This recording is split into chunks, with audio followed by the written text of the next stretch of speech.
अस्य देवदेवोत्तमा देवता सार्वभौमा श्रीमदखिलांडकोटि ब्रह्मांड नायक मरकत श्री लक्ष्मी गणपति संपूर्णानुग्रह कटाक्ष सिद्ध्यर्थम दरबारु सेवांगत्वेन दरबारु सेवा मवधारया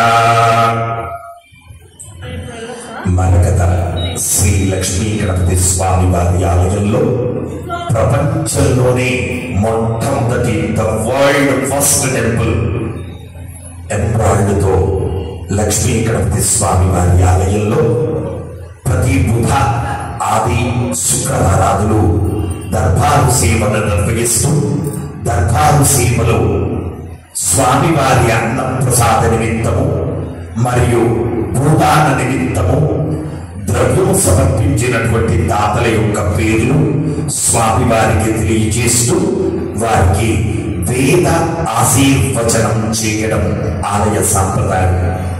అలాగే జరగబోయే కార్యక్రమాలను గురించి దర్బారు సేవలో ప్రస్తావించుకోవడం ఆలయ సాంప్రదాయం. వచ్చే శనివారం అనగా 11వ తారీఖున జనవరి 11 రోజున సవర్ణ సపత్ని సవాహన పూర్వక నవగ్రహాలు యొక్క పూజా కార్యక్రమం భక్తుల చేత స్వయంగా చేయించబడుతుంది. ఆ రోజు శని త్రయోదశి. మీకందరికి కూడా తెలుసు, శనివారం విష్ణుమూర్తికి ప్రీతికరమైనటువంటి వారం. త్రయోదశి తిథి శివుడికి ప్రీతికరమైనటువంటి తిథి.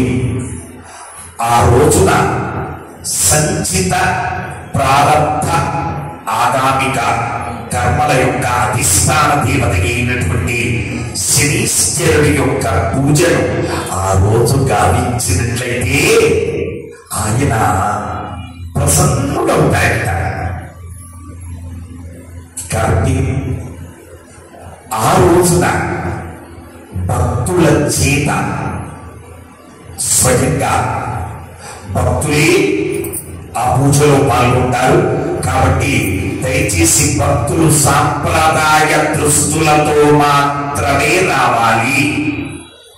ఒకవేళ పాయింట్ షర్టుతో వస్తే మిమ్మల్ని అనుమతించరు, పూజలోకి అనుమతించరు. కాబట్టి సాంప్రదాయ దుస్తులతో వచ్చి ఉదయం 5 గంటలకే పూజ ప్రారంభమవుతుంది. 11 గంటలకు ఎండ్ అవుతుంది. సో ఏమాత్రం కూడా మధ్యలో గ్యాప్ లేకుండా శాస్త్రీయంగా జరుగుతుంది. అలాగే నవగ్రహ అభిషేకము,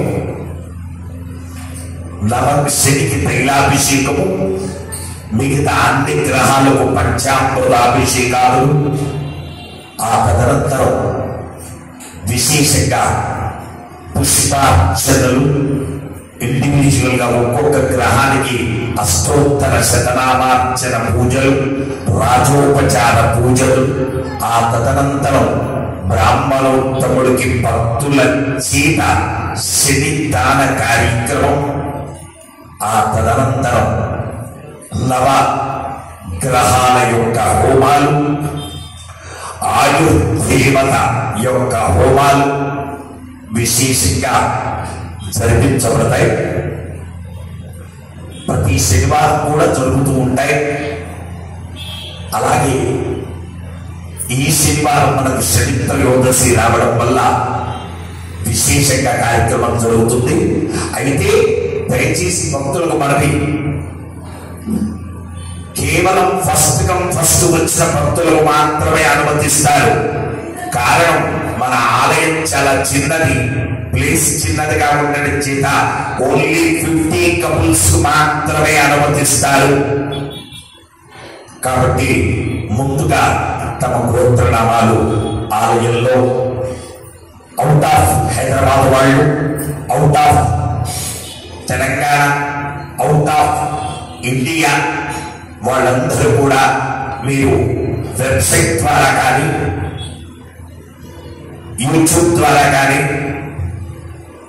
లేక ఫోన్ నెంబర్స్ ద్వారా కానీ మీ పూజలు బుక్ చేసుకోవచ్చు. అయితే మీకు లింక్ పంపిస్తారు. తద్వారా మీ యొక్క పూజ, మీ గోత్రనామాలు ఎలా జరుగుతుంది చక్కగా వీక్షించవచ్చు. మీరు ఇక్కడ సంకల్పం చెబుతుంటే మీరు ఎక్కడ ఉన్న సంకల్పాన్ని సశాస్త్రీయంగా మీరు చెప్పుకోవచ్చు. ఆ విశేషమైనటువంటి ఫెసిలిటీస్ అన్ని కూడా అరేంజ్మెంట్ చేయబడతాయి. కాబట్టి భగవద్భాంతవులారా, ముందుగా తమ గోత్రనామాలు ఆలయంలో బుక్ చేసుకోవలసిందిగా మనవి చేస్తున్నాము. అలాగే అన్నదానానికి ద్రవ్యము సమర్పించినటువంటి దాతల యొక్క పేర్లు: సనాతన గోత్రం వడ్ల విజయ్ కుమార్, శ్రీలత, తన్విక, సంగమ్మ గారుడు స్వామివారి అన్నప్రసాద నిమిత్తం 516 రూపాయలు సమర్పించారు. పుణ్యశీల గోత్రం వ్యక్తిగారి శ్రీనివాస్ గారు 500 రూపాయలు సమర్పించారు. ధనరాజ్ గోత్రం ఆనంద్, అను, సోని 1000 రూపాయలు స్వామివారి అన్నప్రసాద నిమిత్తం సమర్పించారు. విష్ణు గోత్రం మైథిలి ఏకాంబరంగారుడు 501 రూపాయలు సమర్పించారు. చండీశ్వర గోత్రం కీర్తి శీర్షులు మోహన్ రావు గారి జ్ఞాపకార్థం వారి కుటుంబ సభ్యులు 500 రూపాయలు సమర్పించారు. కౌశిక గోత్రం కీర్తి శీర్షులు శివ రామకృష్ణారావు గారి